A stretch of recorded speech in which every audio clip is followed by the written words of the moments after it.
And hello, everyone. Welcome to the Real Estate Show on KCMX News Media 880. Pete Belcastro and Alice Lema with you today in the house. Thanks for joining us on KCMX and on YouTube at realestateshoworegon.com. Alice Lema here. How are you, dude? Have a good week? Oh, yeah, absolutely You did? amazing. Yeah, it's never a bad day in Southern Oregon. Well, you know, there's a lot of activity going on in the real estate market, and one of those things that we call them the market snapshots, you know, that we give out every month, just tell you about the month's supply of inventory that's out there, right? I mean, it's a real indicator of what the market is doing. And we've been telling you for, I must almost say a year and a half now, the market has been changing, you know, from July of 2018, we started seeing that. And we talk a lot about the luxury market, the luxury market. And if you look at Jackson County supply, Alice, during August, there's almost a 3-year supply of luxury homes available because they're simply not selling, right? Right, and what that means is that if there was not one more house listed over $1 million, it would take almost 3 years for each of those houses to be sold. Right. $29 million properties were listed. Only one pending sale during that time. So that just shows you there. But if you go down the price range into that 150 to 250, 250 to 350 range, and it's up a little bit. There's more supply. We know that. We have more inventory, but there's still a lot of activity there overall, right? Right, and it's interesting because we still will have multiple offer situations, and I think that surprises some buyers because they're starting to feel that, you know, they're a little bit more in charge, but it really does depend on what neighborhood and what price point you're in. It absolutely does. Well, one person who probably really takes note of this stuff is our guest today, Matt Brinkley, who's the planning director of the city of Medford. Do you actually look at all these stats that we talk about? Do you look at this stuff? Yeah, we do. You do? You do. Okay. Well, it's good to know that you are, you know, because it tells a great story. Yeah, every year we look at the number of building permits that were issued and also finaled. That's something that the state is now requiring us to do according to House Bill 4006, which was passed a couple of years ago in the short session. And it turns out that that's a really useful thing for us to be able to look at because we like to know where our inventory is at and what's happening with our local housing market. Well, you know, this last legislative session, and I've got a thing here from some documents from the Oregon Association of Realtors. There's like 5 pages, Alice, here of just bills that either were introduced, passed, or not passed regarding land use, housing, rental units, et cetera, et cetera. I've never seen one so many. There were happened a lot this last year, wasn't it? There were a lot, and in the end, a lot of really significant bills ended up getting passed. I mean, a lot of the stuff that was introduced early on, they were very similar to other bills that had been introduced. But obviously, one of the most significant ones is rent control. Yep. And a lot of people concerned about that. And on the other hand, turns out maybe it's not going to be as significant an impact. Have you heard much? We've had experiences in the realtor world with the new rent control laws. Yeah, we've had some transactions that ended up taking over 120 days because of the rent control law. But that was the only one in my little business. Everything else went just fine because we were prepared. And our warning really especially to buyers and sellers is if you have a renter in your property over a year, you've got to give them a 90-day notice to vacate, or you have to negotiate it out, right? Isn't that that's only the 2 ways of doing it? And let me tell you, 90 days to sit and wait for closing, man, is really a long time. I didn't realize how long we're sitting in pending. I mean, month and month and month. And it's very hard on the buyers. It's hard on the buyers. Very, very hard. So the buyers need to be ready for that, be prepared for that more than anybody, right? Yep. Okay. Yep. What have you heard on that, Matt? Anything in the city-wise in terms of the rent control issues? Has anything come up before you at all? You know, not so much. We had some. We were hearing things from landlords about getting out of the rental market, selling all of their rentals. That's actually happening. That is actually happening. Alice says you had investors were getting out, right? Yep, and they are. And they are. Okay, and we had James Stout, who was an attorney here in town, tell us he had investors who were selling, correct? But there's new investors coming in, and they're ready to take on. Where there are sellers, there are buyers. That's right. It opens up new opportunities. So that's what you've heard mostly. That's pretty much it. And I haven't heard or observed enough to really say that I can see a trend one way or the other long term. I think that's good that we're not talking about it any more than we are. Well, and also I think we see more activity right after certain tax periods. So we saw a big flurry kind of in that May and June, and I'm predicting we'll see another flurry after the October, because a lot of people file in October. But we'll see. Yeah. Well, one of the certainly the big bill that we wanted to talk about today with you was House Bill 2001, which passed, which created, well, it created, I don't even know how you describe it, but I could put a multifamily unit, 2, 3, 4 units into a single family residential zone. So we call in a that nutshell, opportunity. Right? That's a good summary of it. Only for cities of 25,000 or more, which this Right. includes Medford and Grants Pass only, correct? So 25,000 and more falls into that category of townhouse, cluster, housing, duplex, triplex, quadplex in single family zones. Okay.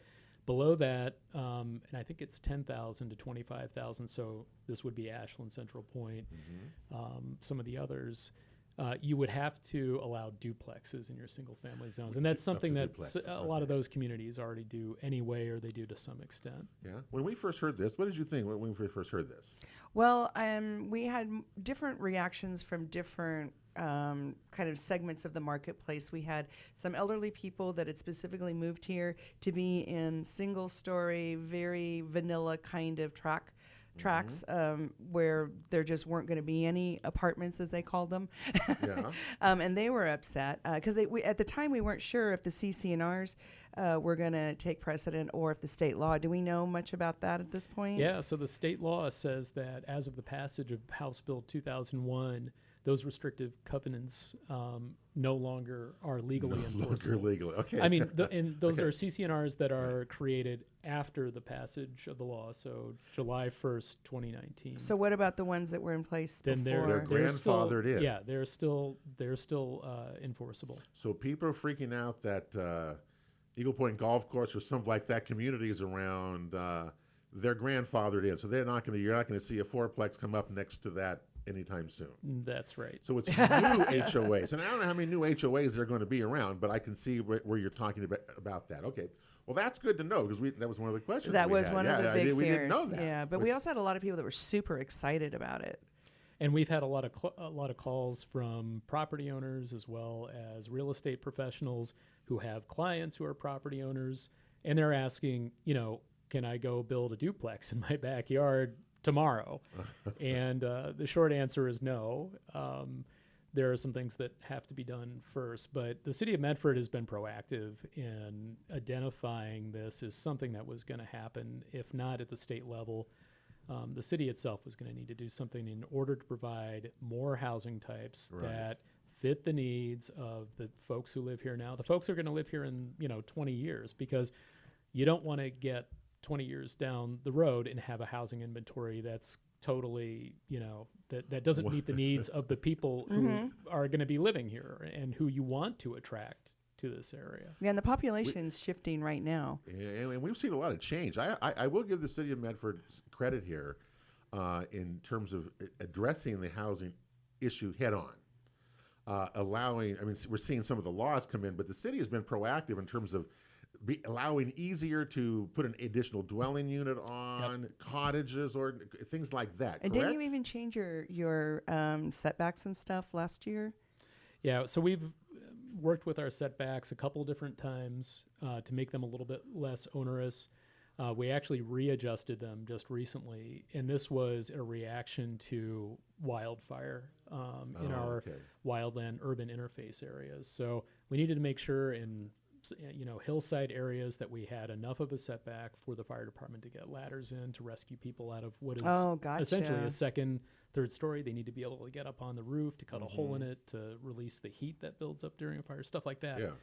So we're trying to balance all of these different needs. So a need for housing, but also a need for housing that's going to be safe for all of our residents. Mm-hmm. I see this continuing for some time. Have you had anybody actually apply to build a multi-unit on a single-family lot yet? No, not yet. And it's important for everybody to... but nothing.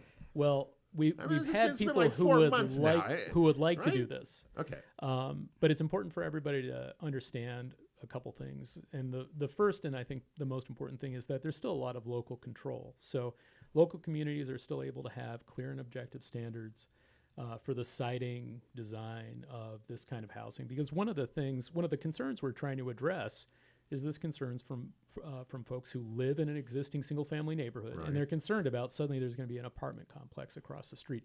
That's not the intent right. of HB 2001, and local communities are able to regulate things so that that doesn't happen, so that the building that goes across the street, whether it's a duplex, triplex, or quadplex, looks a lot like a single-family home, fits into the neighborhood. So we're developing those regulations. We've recently already passed, as you briefly mentioned, cottage housing. Mm-hmm. So you can now do cottage housing in the city of Medford in our SFR 4, 6, and up single-family zones. Can you just take a second, though, and kind of explain what cottage housing is so the listeners understand the difference? Yeah, so cottage housing is a residential form that we've had for decades and decades. We used to build this stuff before we started making laws that prevented builders from building stuff that people wanted to buy and live in. So that's funny. Listen to you say that. Yeah, yes, we have done that. Right. Yes. I mean, we make rules, and there are good rules and there are bad rules, and maybe this, wasn't such a great rule when we sort of, made all of this stuff illegal. If you go to the west side of Medford, you can see examples of where we did cottage housing back in the 1930s, 1940s. People still live in it, either as rental or, owner units. Occupied. And they like it because it's a single family, detached, typically, home.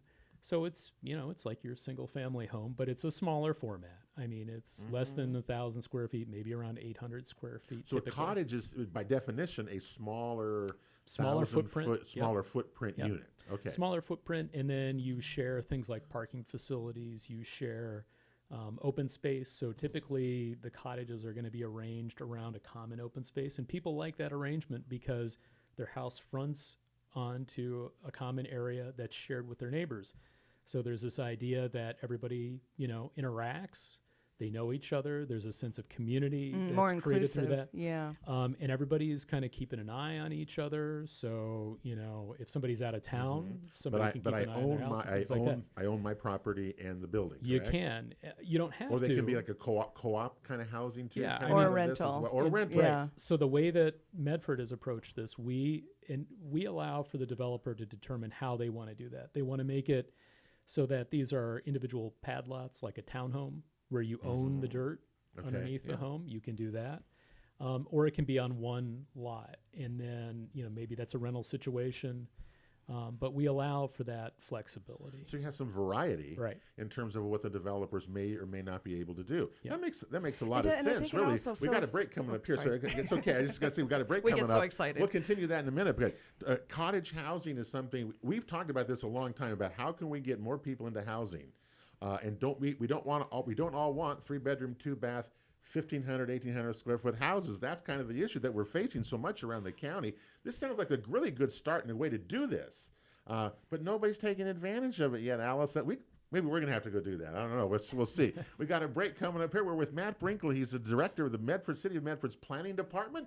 Pete Belcastro and Alice Lema. We're coming right back with more here on KCMX and YouTube right after this.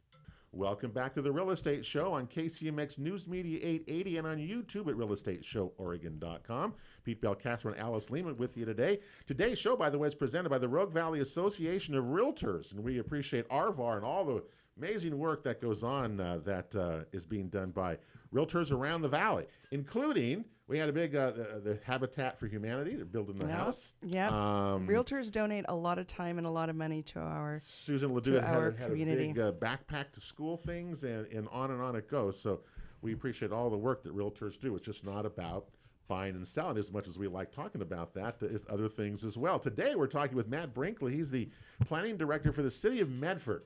First of all, that's a big job, first of all, what you got there. You know that. I mean, Medford is so much activity. You look at the stats, East Medford, how it dominates, West Medford, new construction. Where's it taking place? Southwest Medford. Southeast Medford. I remember how many years ago, I still think it was in the news business still, when the Southeast Plan first was presented. We're going to build 10,000 homes in Southeast Medford. And I thought, crazy. Who's going to buy all those houses? Never going to happen. Are we kidding me? Look what it is today. It's a very successful area and great area to build on because it's not EFU land. I mean, those kind of things is what we look at. Having new construction after the crash is a real blessing. It puts people to work. It provides more housing, and the new construction is just beautiful. Yeah, there's a lot going on. Okay, we're talking alternative housing a little bit with you. I love what you're saying. Seriously, I love hearing what you're saying about what the city is doing. But the disappointing thing is that nobody's ever applied for anything to do any of this stuff. Well, we've definitely had inquiries from people preceding the passage of House Bill 2001 and subsequent to that. We are seeing this kind of development occur in the valley, albeit it's happening in Ashland. So they have a couple cottage projects that have already been approved. Okay, yep. And they had their cottage regulations in place. It's been a while before we did. Mm-hmm. But we anticipate that we'll have cottage development really soon. So you're anticipating it is going to happen.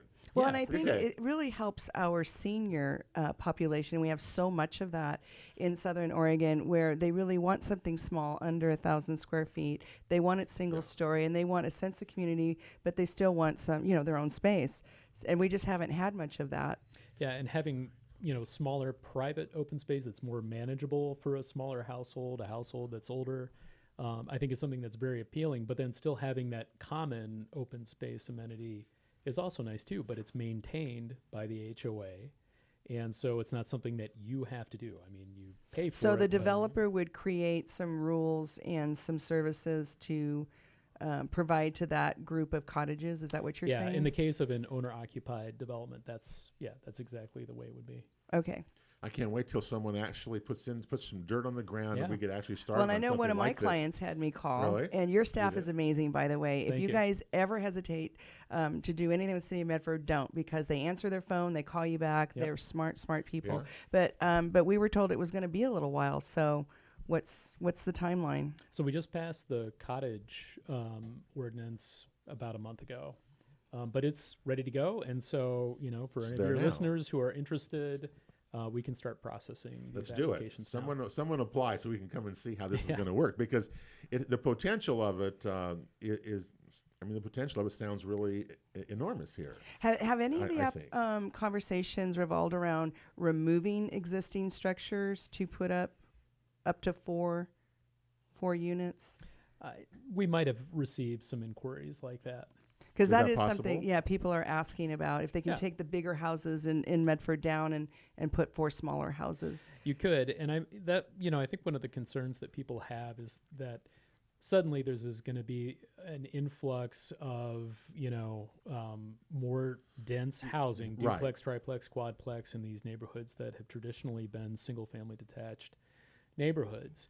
And the reality is, even after we pass all these new rules and things like that and allow for that to happen, the economics are still going to have to make sense. So it might very well not make sense to buy a $450,000 home in East Medford, tear it down, and then put a quadplex there. That's probably not going to happen. There's a lot of very large lots around. I mean, around Medford. It's in the city, around the city. It's part of why people like living here. It's why nice and roomy. I think you're going to see that eventually. Take some of those older, they're 100 years. Some of these places are over 100 years old. That's right. And we have people who, bought that place, but that as they age, their plans change and they shift from their immediate needs to, for example, what do they leave to their children? And, with kids moving all over the place, maybe it's the idea is that gets developed as something else, and it's no longer that single family home. Or at least you could add a unit for a caretaker for one of the family members to come back, and then the elder doesn't necessarily have to go somewhere else. Yep. They can have more of that age in place. What is the City of Medford doing? Change the topic a little bit here. Regarding short-term vacation rentals, Matt, has the planning department, you guys been involved with that? Is there developing something? We haven't done anything with it yet. However, it has come up. It actually came up a couple of years ago on it was a public hearing on a bed and breakfast over on the east side, and the neighborhood came out. A few neighbors came out, and their concern wasn't with the bed and breakfast. It was with short-term vacation rentals. Sure. And so that's something that we will probably look at. We don't think that we have quite the issue that, say, Ashland might have, but it could be an issue, and it chews up housing that we need for, police officers and nurses and teachers and people like that. So it's something that we will need to take a look at in the future. And vacation rental is defined as what time frame? Less than a month? Less than 30 days. So you do 30 days. days or longer. Yeah. That's excluded. It's 30 days and less. Okay. All right. The planning department, in the last 3-month rolling quarter, there were 92 new construction units opened. Okay. Most of those are in Medford. All right. Tell me what your activity in first building permits, 2019, what is that like has been? I think building permits have kept on pace with 2018. 2018 was really strong. Okay. And I forget the exact numbers right now, but it's basically like 400 permits issued, 400 permits final for 2018. 2019, I think, is about the same. In terms of land use entitlements, and I think this is really important because it's kind of a leading indicator of where we're going in the local housing market. We continue to see a lot of activity with rezonings, people going from their county zoning. Okay. You know, that when the property was annexed, they don't have their for real city zoning yet. We've seen a lot of that happening. These are all within the urban growth boundary? Yes, okay. right. Okay. And within the city, Within too. the city, okay. We also see all sorts of land divisions, anything from minor lot partitions, which are now handled administratively by me instead of having to go to public hearing. That's wonderful. Okay, and a minor lot partition is going to be used for what? So 3 or less, you have, 3/4 of an acre, you're in SFR4, you're going to split it up into 3 lots, 1/4 acre each. You don't have to go to public hearing anymore. Nothing against the planning commission in that process, but it adds additional time. It's now done administratively. It has been done administratively for so it really about the last 6 streamlines months. that whole process. Making it easier to do that. So we for continue sure. to see that, Okay. and we That's see a very lot smart. of that throughout the city because we, like you were saying, we have these larger, acre and a half parcels scattered throughout the city. And those are getting split up and then developed. And then we still have some large tracts of land, primarily out on the east side, and we're seeing all that stuff get subdivided. It's going to. Like you were talking about with the Southeast plan. I mean, there is relatively little of that land left that doesn't have some sort of land use entitlement on it. It already isn't already plotted out. Right. So there's not a lot of that left. And the stuff that, maybe hasn't developed, we're seeing that come in. And so it's a good thing that we got the UGB amendment done and with the UGB amendment, we're also seeing activity on that, I think, faster than I had anticipated. I anticipated that we would have 3 or 4, potential applicants look at bringing in large tracts of land quickly, and it's exceeded that. So, and are these neighborhoods, are we going to see the mixed uses in terms of the types of homes? Are we all going to see everything going to be the same? The that's a great 3-bedroom, question. 2-bath. The new construction. That's the thing that I think so many people don't. How do we vision that? So it'll be single family, but it's also going to be the stuff that we've been talking about in House Bill 2001. It's just going to be built into the neighborhood from the very beginning. So you're going to see townhomes, duplexes, triplexes next to single family detached homes. And how high can we go? I mean, when you can't go out any further, you go up, right? How high can we go in Medford with these types of units? Well, typically it's 35 feet. For 35 feet. For multifamily. We changed the way that we define that a little bit, so there's a little bit more flexibility in that. And I think that we'll see that go up in certain areas that are close to transit. Certainly downtown, there is no cap on how high you can go. You're really limited by setbacks and things like that. Okay. But I think out in these new neighborhoods, we'll potentially see some height at some point in time. But right now, it's going to be all that middle kind of density stuff. Out in those neighborhoods. So 35 feet, how many stories is that 3. typically? Is that 3 Yeah, stories? So say 3 stories. Could be 3 stories. That's all you're going to get. Thinking about that. Here's another area that Medford has, that you've been involved with, I think, is downtown. We've done shows, before Alice came along here over the years. We're going to get people living downtown. We're going to build units downtown. We're going to sell the units. We're going to have all this activity downtown. That really has not happened, has it? Not so much. Yeah, I wonder why. A variety of things. I mean, it's difficult to develop in an already urbanized kind of environment. So it's difficult to stage things, get deliveries, so the construction part of it is more difficult to do. You have some infrastructure issues that you have to deal with. But, mostly I think that we just haven't had a lot of that in the past. It's getting that first project that demonstrates that you can do it. You see how that works, Alice? It's the same thing. Seriously, we talk all about one. these things. It takes the first person to do something. And nobody has kind of stepped up to do that. All these great ideas. I mean, we're talking multi-unit family. All the different types we can do, and yet we're not. But we will. That's something that we have started to work on. Okay. We will be working on. You got to give incentives, right? Incentives. Well, that would help. The city systems development charges. Those, everybody just complains greatly about those damn things. And that's actually a case where downtown development makes a lot more sense because you already have development there typically. So a lot of those SDCs get credited for the pre-existing development. Yeah. And systems development includes usually what? So transportation, stormwater, sanitary, sewer, Medford Water Commission. Yeah. Look how much activity is going on. When you think of all the activity in the Jackson County, so much of it is centered really in Medford. That's where the growth is. Where the growth is, where people are. It's where the infrastructure is. And all that is there. So, we got a break coming up here. We got one more segment to go. I wanted to talk to you next time, if we can, about what's going on in commercial activity planning. What are you seeing there? What's going on? Let's talk about warehouses and hemp. And the beautiful new and the West Howard Park. Yeah, sure. I mean, there's so many things that are kind of in the works that make Medford kind of this really dynamic place. If it can, as we go along here. Yep. So anyway, that's all I had to go. We got a break coming up here. Pete Belcastro and Alice Lema with you today on the Real Estate Show. September the 21st is our date. This fall has already started. It's just crazy to think about that. And, of course, a lot of activity going on in the real estate world as well. We're coming right back to KCMX and YouTube right after this. Welcome back to the Real Estate Show on KCMX News Media 880 and on YouTube at realestateshoworegon.com. Pete Belcastro and Alice Lema with you today in the house. Of course, we're both brokers with John L. Scott in Southern Oregon. We've been getting together with you once a week here on KCMX to talk about real estate and all the kind of topics and issues that go with it. This is interesting, isn't it? Planning.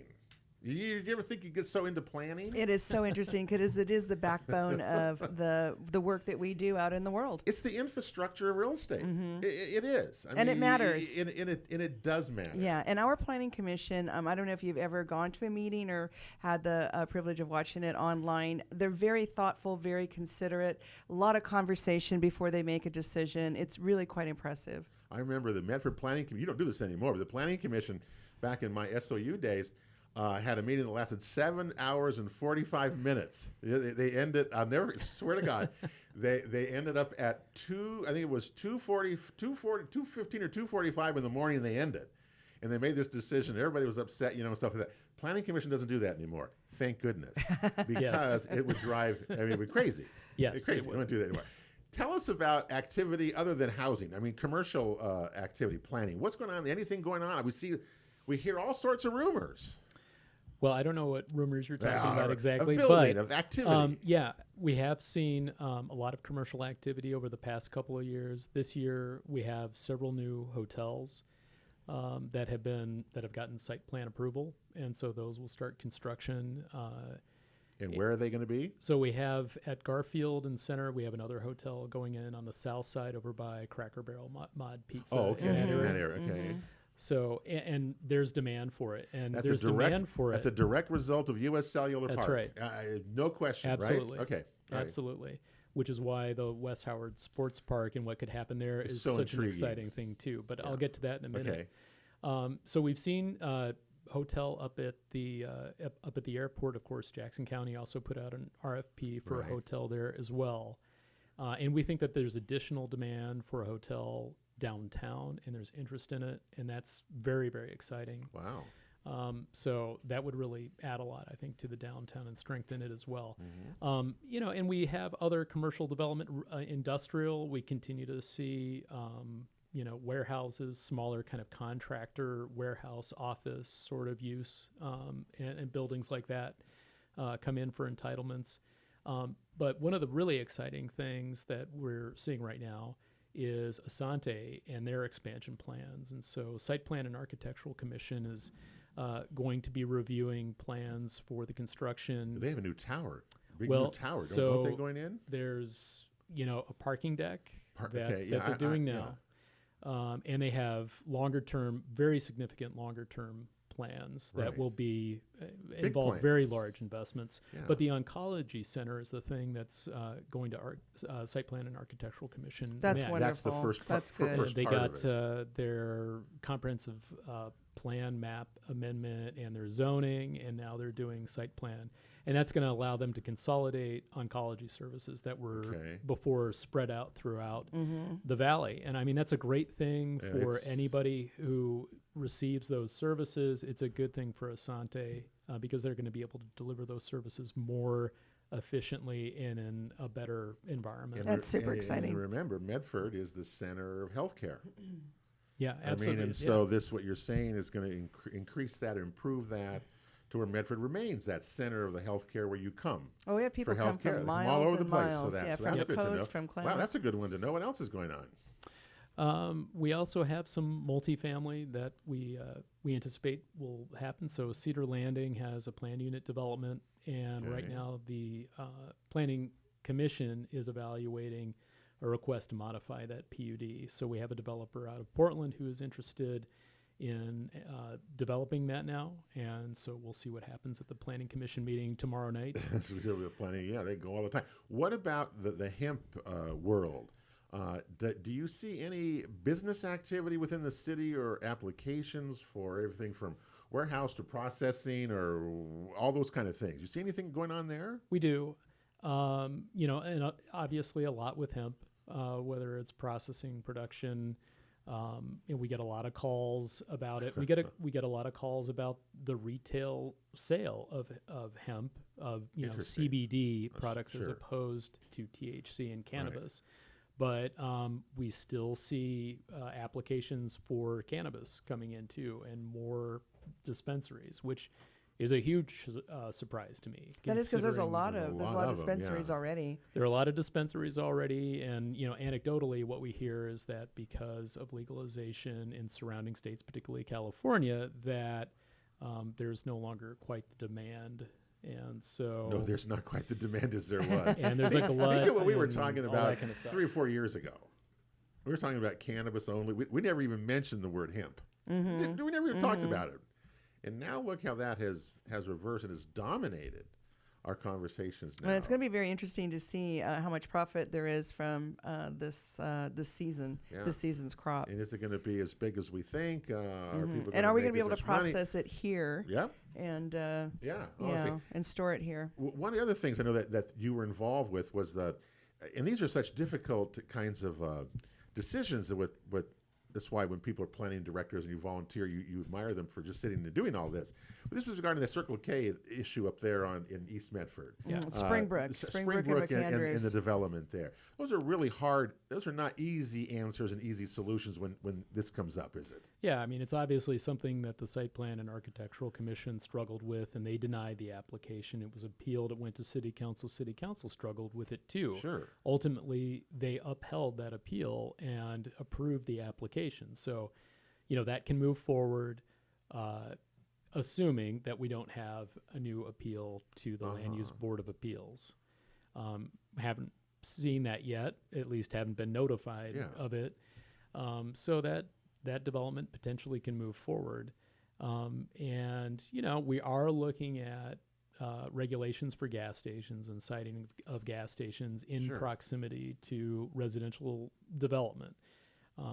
It's not to say that, the neighbors raise some valid concerns. Those are things that we want to look at. We try to address them by mitigating them, by, putting conditions of approval on those applications, but it's difficult to do. It is something that we struggle with and the officials struggle with. Kind of like a housing transaction. You put conditions on it, things like that. Right. And you go around. Try to make everybody happy and also keep the best interest of the community in mind. Yeah, those are not easy decisions to go. Well, we're going to be out of time here, and I'm just fascinated by what is happening within just your department.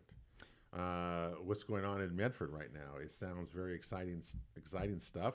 We need to have somebody come forward and actually start doing one of these projects, and I think that would be really cool myself to see. Well, and we have people ready to put in applications, right? Yeah, I believe that we will see those applications very soon. The city's making it easier to put additional dwelling units in, cottage ordinances to make more units. I mean, those things we're seeing apartment complexes still grow up around the area as well. So at least we're never going to solve that housing issue, but at least we can honestly say that we're addressing it now.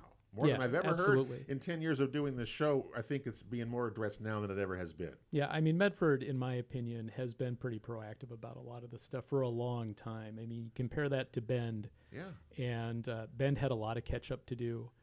Medford doesn't quite have to do that much catch up. I mean, I think we've been going in the right direction for a long time. And Medford has to be the leader of the valley. Yeah, because absolutely. it's the biggest city. I mean, we're the hub. Around. It's everybody wants the center of Medford. And we really follow your leads in so many other areas around what the city does. So it's just exciting to hear that there's so much activity going on. I mean, the economy-wise is doing well. I mean, there's a lot of positives as we go into this fall season. I've never seen one quite like this, really. And if you want to get involved in some of these city processes, the next meeting, I think, is tomorrow, isn't it? Thursday? Yeah, so Planning Commission meets tomorrow night.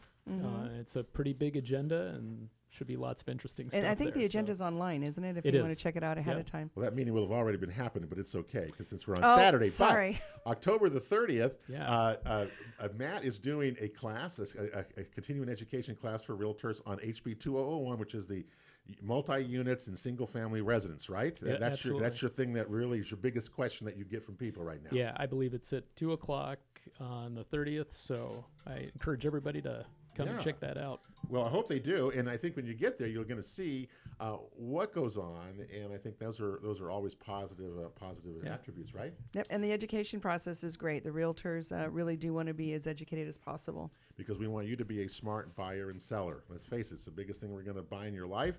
We want you to be a smart consumer, and this is great information that really helps us all. So thank you, Matt, for coming by and visiting with us, and appreciate your time, and good luck to you. We'll look forward to getting an update in a few months or so from you. Yeah, thanks very much. Thanks for having me again. Absolutely. This show is presented today by the Rogue Valley Association of Realtors. That'll do it for the Real Estate Show. Thanks to Brett Nance, who ran our cameras today for our YouTube show. Alice, nice to see you as well. We've got a good week coming up as well. We'll see you back next week as well. We got show next week. We're going to talk about mortgage interest rates, which are really interesting as we go along here in the end of September and see what they're going to be doing as well. That'll do it. Have a great week, everybody, and God bless you all.